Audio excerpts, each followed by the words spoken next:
हमसे जुड़े रहने के लिए हमारे चैनल को सब्सक्राइब करें और साथ में इस नोटिफिकेशन बेल को भी दबाएं।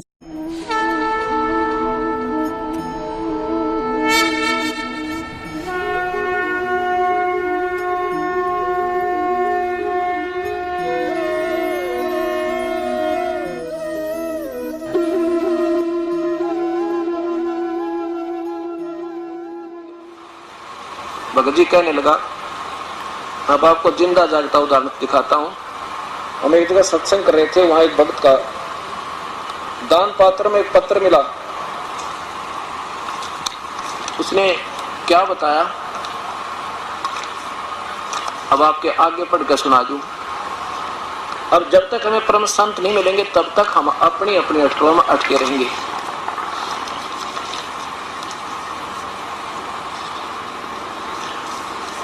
इसने क्या बताया कि जी मेरी पत्नी 2 बच्चा न छोड़कर चली गई और मुझे दमे की बीमारी, दोनों बच्चों की परवरिश के लिए मैंने चोरी का सहारा ले लिया, चोरी करने लग गया। और आपका सत्संग सुना मैंने आज ही, और आज आपका नाम भी ले लिया, और मेरे दोनों बच्चे चूहों की गोली खाकर मर गए। उस दिन दास ने ये सत्संग सुनाया था कि जो अपने बच्चों को चोरी का या रिश्वत का धन से प्रवेश करता है उसको अपने बच्चों को जहर देने की जरूरत नहीं पड़ेगी, एक दिन ऐसा आ जाएगा। और वही परमात्मा के विधान से अपरिचित होने से आप लोग ये करते हो, क्योंकि ना मासा घटे ना चल बदे। जब तक उस परम पिता का सहयोग नहीं मिलेगा वो तो घटा बता देगा, परम पिता कबीर परमेश्वर, और किसी के वश का नहीं, कोई कर्म न काट दे। तो इसने अपनी आप बीती कथा सुनाई इस दास को, और इसको पत्थर हमने 2 दिन पीछे मिला, दान पात्र में पड़ा रहा कि पैसे काट दिया हमने। गुरुजी मैं एक बेबस लाचार हूँ, मेरी पत्नी 2 बच्चों को छोड़कर किसी दूसरे आदमी के साथ चली गई। मैं सांस की बीमारी का मरीज हूँ, मेरे पास कमाने का कोई साधन नहीं था, इसलिए बच्चों के पालने के लिए मैंने चोरी करना शुरू कर दिया। उस दिन भी मैं चोरी करके आया था, लेकिन मैंने आपका सत्संग सुना तो अपने आप से नफरत हो गई। जो कुछ मैंने चोरी किया था वह पैसे दान पात्र में डाल दिया। यह इसलिए कि मेरे पाप की कमाई से बच्चों का जीवन बनाना चाहा, लेकिन मैं दोनों बच्चों ने चूहों वाली दवाई खाकर, दोनों बच्चे चूहों वाली दवाई खाकर मर गए। अब गुरुजी मैंने इतने पाप किए शायद 7 जन्म भी नहीं धुल सकते, परमात्मा सकते। कल मैंने आपसे उपदेश भी ले लिया, आप कृपा करें तो शायद मेरे पाप कम हो सकते हैं। सत्संग में आप सच कहते हो कि कर्म पूरे गुरु के बिना नहीं कट सकता। मैंने 8 साल से आसाराम बापू का मंत्र ले रखा था, लेकिन पाप कटने की बजाय बढ़ते ही चले गए। गुरु दया करन मुझ पापी पर भी। प्रणाम गुरुजी, एक दुखी जीव का पत्र। अब ये सोचना कि देखो दास ये अभिमान नहीं करता कि मैं बहुत बड़ा संत हूँ या मैं बहुत, लेकिन मेरे भगवान वो समर्थ हैं जिसकी मुझे आड़ मिली हुई है, और वो ही हमारे बुराई छुटा सकते, ना कति ना छूटे, चाहे कितनी बात बनाओ। देखो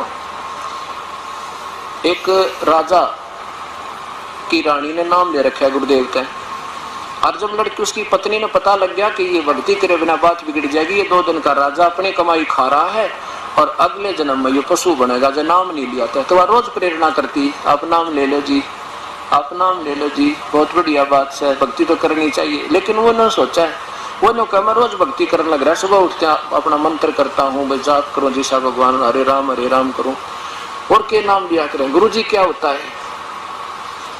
अब वो कहने लगे जी गुरु जी बिना बात बना नहीं करती, गुरु बिन माला फेरते, गुरु बिन देव दान, गुरु बिन दोनों निष्पन्न चाहे पूछो वेद प्राण, गुरु जी ऐसे बताते हैं। तो वो ने सोचता ये औरत है ना, ये ऐसे सीधे से दिमाग की होती है, बहु को बहका ले, उससे भी बात नहीं, तो डरने के लिए कदे उपचुक हो जा घर में, और बका रखी होगी बेवकूफ गुरु ने, मैं कभी जाऊंगा इसकी आंखें आगे उसके हाथ को आ दूंगा, भाई क्या जरूरत है गुरु बनाने की, अपने घर में भक्ति कर ले। जब उसने काफी कहा तो एक दिन कहने लगा मैं चलूंगा तो आपके गुरुदेव से मैं बात करूंगा, तो मेरी शंका का समाधान कर देंगे तो मैं नाम ले लूंगा। अच्छा जी चलिए का, पर बोलिए ढंगते वहां पर गुरु जी का आगे उल्ट सुल्ट मत बोलिए, अपना मैं ठीक बोलूंगा। अब राजा जी आगे, रानी ने कहा गुरुदेव आज तो ये भगत जी भी आगे हैं और आपसे 2 बात करेंगे फिर नाम लेंगे। अच्छा बेटी कोई बात ना, चाहे 100 बात कर लो, नाम ले लो किसी प्रकार। राजा कहने लगा महाराज जी एक बात बता, आप क्यों गुमराह क्या करते हो इन बूढ़ी आत्माओं को? क्या नाम गुरु के बिना नहीं लिया जाता? क्या गुरु बनाना ज्यादा जरूरी है? भक्ति तो घर भी कर सकते हैं हम, वैसे भी तो राम का नाम ले सकते हैं, भगवान का याद कर सकते हैं।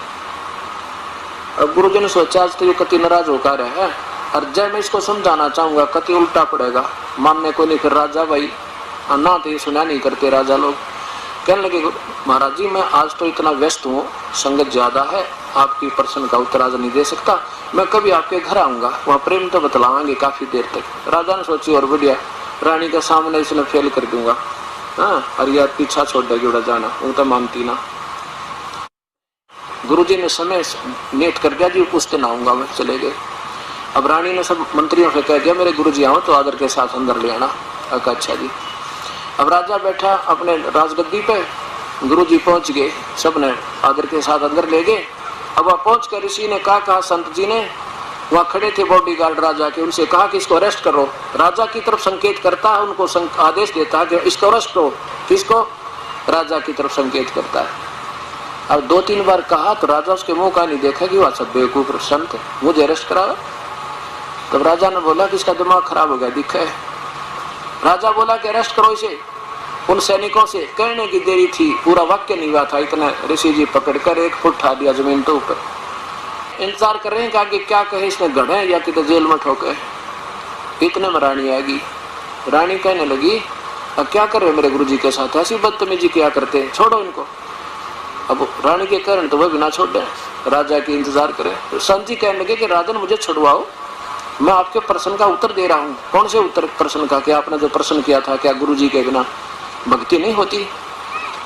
ये के उत्तर दिया, बदतमीजी कर रहे थे आप मेरे साथ, मेरे सैनिकों को और मेरे से पकड़ अरेस्ट करने के आदेश दे रहे थे, कि यही तो उत्तर दे रहा था आपके प्रश्न का, मुझे छुड़वाओ। उन्होंने कहा छोड़ दो, कंते छोड़ दिया। अब राजा ने संत ने क्या बताया कि देखो राजन, आपके पास सब शक्ति है और मेरे पास आपके राजवाड़ी सब शक्ति नहीं, मैं उस परम पिता की शक्ति से युक्त हूँ, मेरे पास उस भगवान की शक्ति दी हुई है और आपको केवल राज की शक्ति है।